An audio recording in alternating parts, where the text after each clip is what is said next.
आम्ही गेल्या 11 तारखेला मान्य तहसीलदार साहेबांना लेखी निवेदन दिलं होतं आणि त्याच्यात म्हटलं होतं की रात्री देणारी लाईट जी आहे ती बंद करा आणि आम्हाला दिवसा लाईट द्या. भले 1 तास आम्हाला कमी लाईट दिली तरी चालेल, परंतु तालुक्यामध्ये मोठ्या प्रमाणात बिबट्याचं साम्राज्य पसरलेलं आहे. शेतकरी आधीच भयभीत झालेला आहे. त्यामुळे जो गव्हाचं पीक शेतकऱ्यांनी घेतलेलं आहे त्या गावामध्ये उंदीर आणि घोस यांना खाण्यासाठी साप मोठ्या प्रमाणात देतात. अनेक लोकांना सर्पदंश देखील होतो आणि हे सर्व थांबलं पाहिजे.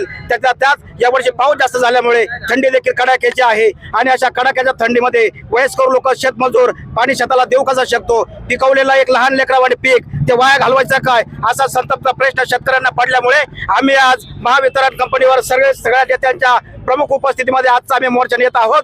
जरही आमच्या मोर्चाची दखल घेतली नाही तर मात्र तुम्हाला तुमच्या समोर साक्षीने सांगतो, थोड्या दिवसात आम्ही तीव्र स्वरूपाचं आंदोलन छेडल्याशिवाय राहणार नाही. हा देखील आमचा प्रशासनाला इशारा आहे. दिवसा वीज मिळाली पाहिजे ही प्रमुख मागणी या ठिकाणी आमची आहे. त्याचबरोबर डीपी जळाल्यानंतर 24 तासात मिळावी.